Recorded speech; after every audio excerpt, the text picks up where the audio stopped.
ladies and gentlemen, it's the end of 2013, and since I'm bored to tears with family, I decided to take a break from being sociable and lock myself in a room to write this. 2013 was a particularly strange time for me, with lack of a job driving me up the wall and complete and total lack of a solution to that problem. One thing I did spend ample opportunity doing was, of course, sitting in a dark room playing video games. And while that might not help score my dream job as intergalactic rock and roll god, it does help with escapism. So without further ado, here is my list of games both good and bad that made up 2013.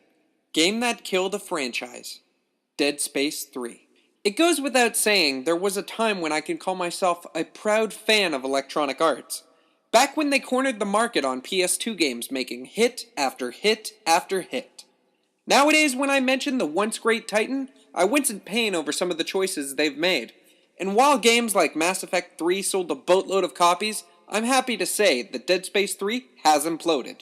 I want to clarify to everyone, I love Dead Space. The original had a great sense of atmosphere, pacing, and dread. That being said, it should have been a one-shot, cause after surviving the original horror, the sequel just loses its luster. Giving Isaac Clarke a generic action hero personality in the second game, and then completely switching to action horror in the third with added co-op play, I can't believe how someone greenlighted this when it was so obvious that no one would buy it to begin with. Best story, Beyond Two Souls. When I play video games, I do it to get immersed in the story. 2013 was a very interesting year in terms of what I had to work with. With a bunch of games this side of the Mississippi, I chose a game whose story could hold its own after being nitpicked and mercilessly torn apart. Beyond Two Souls was a very ambitious project. For me, it gave the impression of wanting to be art rather than going for commercial success. As I said in my review before, this game shines with its all-star voice cast featuring Ellen Page, Willem Dafoe, Kadeem Hardison, David Coburn, and many more. I felt as though these characters were real, and that gave this title the life it needed to make an impact. While it is true that it did have hiccups, Beyond Two Souls' story was less stale and actually gave me a vibe normally reserved for Japanese anime and manga. Whether you agree or not, Beyond Two Souls gets Best Story. Best Sandbox Game. Saints Row 4. Sandbox games have been pretty hit and miss with me. Normally I just award this to the game developed by Sucker Punch and call it a day. However, this year's winner took me completely by surprise. Saints Row 4, by all means, was an amazing job by Volition Incorporated. I want to be completely honest here. Most of Saints Row 4 is in an updated version of Saints Row 3. So why does it win this award? Simple. It's fun. There's plenty of time when you're not in Steelport accomplishing things. But Volition made sure that the time that you do spend in Steelport, you're going to enjoy every last second of it. Thanks to the use of superpowers, my time and enjoyment skyrocketed the more I unlocked. It's that sense of fun that only comes from beating a man to death with superpowered wrestling moves, while Thin Lizzy's The Boys Are Back in Town plays in the background, that makes Saints Row so damn enjoyable. The Mass Effect 3 Award, for good games with horrible endings. Bioshock Infinite. Bioshock Infinite had a lot of good things going for it. Booker and Elizabeth were great characters. Their goal of taking down Comstock was intriguing, environments were gorgeous, and the twist was great. The only problem was how they decided to wrap up the whole game. Now, considering the multiverse theory, that there are hundreds of parallel worlds with minute changes to our own, I'm surprised how Bioshock Infinite turned out. Booker DeWitt spends his time regretting his past at Wounded Knee, and either chooses to become baptized, becoming Comstock, or rejects it and spends 20 years drowning his sorrows after giving his daughter Anna, aka Elizabeth, to the Lutece twins. Now the Lutece twins are basically making Booker and Comstock fight over an infinite loop, hence the goddamn title. But here's the thing. Since Elizabeth has the power to see all these doors, why not find a way to prevent the baptism scene? Making it so that Booker doesn't fight at Wounded Knee by either injuring him or maybe avoiding the conflict altogether. That way, he doesn't do anything that leads to the baptism in the first place. Or even better, and this one's my idea. An aware Booker who possesses the knowledge of everything that's happened at Columbia breaks the cycle and doesn't give up Anna. Showing Booker all that has happened and then promptly killing him off kind of gives me more loose ends than solutions. It also doesn't make me want to play the DLC that takes place in Rapture. Most innovative game. Rocksmith 2014. Rocksmith came out a little late into the year, but completely amazed me by how much it improved itself. The original had a lot of things it needed to work on, but was still an interesting experience. I wasn't learning anything new, but it was fun to play and learn some of my favorite songs. Rocksmith 2014 basically took a long hard look at itself and went, it's time to go to work. Being able to go into Riff Repeater instantly and then jump back into a song without quitting and cycling through menus is fantastic. The lessons and missions are a nice bonus, the Guitar Arcade games are enjoyable, and session mode kept me playing for hours into the night. Granted, the Guitar Arcade games have some problems with detecting chords, and for some baffling reason, tuning has been downgraded significantly over last year's model. That being said, I'm completely delighted at Rocksmith 2014, and I hope next year's model will continue to improve, as I do as a guitarist. Best Soundtrack, Rocksmith 2014. No one should be surprised by this. It's a guitar-based video game, for Christ's sakes. The songs are established classics and interesting new additions coming out of left field. Compare this to Beyond Two Souls' orchestral soundtrack, and Saints Row 4's throw it all into a blender approach. No one should be surprised. Best Male Protagonist, Joel, The Last of Us. Naughty Dog is a game developer that I honestly think knows exactly what it's doing. With The Last of Us, Naughty Dog introduces us to Joel, a blue-collar single father when the apocalypse hits. After losing his daughter Sarah, Joel grows into an embittered survivor. He's not a Gary Sue in the least. In fact, the characters he associates with all kinda hate him. When Ellie shows up, Joel wants nothing more than to avoid getting involved. It's only when he has no other option does Joel carry on the crusade to return Ellie to the Fireflies.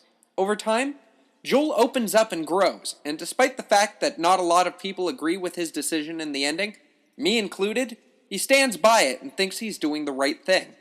Which is another reason why characters with flaws make them all the more interesting. Best Female Protagonist, Jodie Holmes, Beyond Two Souls.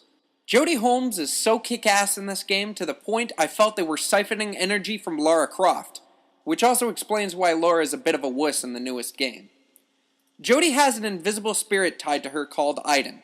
With Aiden, she can channel spirits of the dead, kill and possess people, relive someone's memories, heal people. Basically, she's Jesus. Now it goes without saying that Jodie hasn't had the most normal life, with her being raised in a military facility.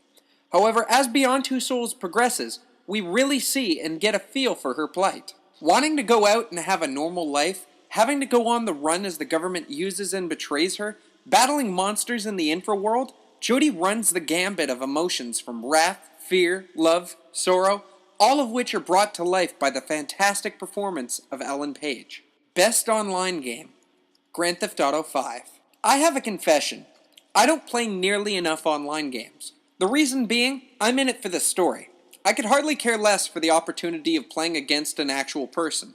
I think everyone has a story involving an idiot with a microphone, but these guys really bring out the darkness in me. Greater Toronto Area 5 did a surprising job in keeping my rapt attention. You can free roam all across Los Santos with no connectivity issues, jump in and out of races, death matches, and missions almost seamlessly. There was a brief period where I had to extort money from a convenience store, and I did my best Jason Statham impression to get him to give me the money faster. It was an embarrassing as all hell moment, but still funny nonetheless. With the inclusion of real estate, cars, and upgrades, you have a decent online mode that will keep fans going for quite some time. Most overrated game, Grand Theft Auto 5. Remember when I said I play games for the story? Well, Grand Theft Auto 5's didn't impress me at all. I don't want to be that one guy out of every reviewer who has to piss in the swimming pool, but I really didn't consider it to be as great as everyone says. Michael and Franklin got progressively worse from a character perspective as time went on. Trevor, who's a complete and total psychopath, is being portrayed as the golden boy whose wacky hijinks will tie the world together. I did like the concept of investing in properties, building stats, and performing heists. I say concepts because when you actually get around to doing them, they are nowhere near as great or as impactful as you'd think they'd be. I try to do a heist mission where my heavily trained crew of professionals walk out of it with the cash and our lives intact. The game, however, wants me to choose members that will screw up my plans and turn the situation into a high-octane clusterfuck of an op. So the heists aren't as nearly as fun as they should be. Not to mention, there aren't enough to keep you interested.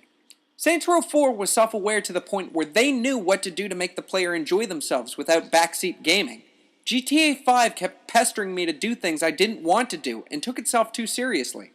If you're going to point out that it's trying to be satire on gaming and society as a whole, I got news for you. It doesn't hit the mark. In fact, the more I played GTA 5 single player, the more it aggravated me. When all is said and done, the online mode is something I thoroughly enjoyed, but it still doesn't change the fact that I didn't like GTA 5 and I think it's grossly overrated. Game of the Year, Last of Us. That's right, folks. Game of the Year goes to The Last of Us, and can you blame me for this?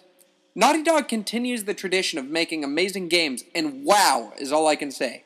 Last of Us kind of amazed me in terms of how different it seemed from previous Naughty Dog successes in terms of gameplay, tone, and characters. While the story never managed to bust me out of comparing it to I Am Legend, the mechanics of Last of Us prove that Naughty Dog can do much more than what's in their comfort zone. In The Last of Us, the world becomes infected with a virus called cordyceps, which basically is a modified version of the Rage virus from 28 Days Later. The rest of the population lives in quarantine zones or tries to survive the infected, renegade-filled wastelands. Our hero Joel is a smuggler. His mission is to bring Ellie to a resistance movement called the Fireflies. Ellie just so happens to be immune to the infection, and is quite possibly humanity's only hope for a cure. Joel and Ellie must make their way past abandoned cities taken back by nature, and unforgiving wilderness if they hope to succeed. Last of Us is a mix between stealth and action elements. Since resources are scarce, Joel has to find items in his environment to create and craft weapons and upgrades. These range from the standard health kit to shivs to upgraded firearms. I really enjoyed having to be mindful of my ammo and supplies, and crafting my own items definitely intrigued me. Mind you, it's kind of bizarre how bombs that you can create are somehow both proximity explosive and grenade. As a whole, I love The Last of Us, and I can't wait for what next year has in store. Well, gents, that was my best and worst list of the year.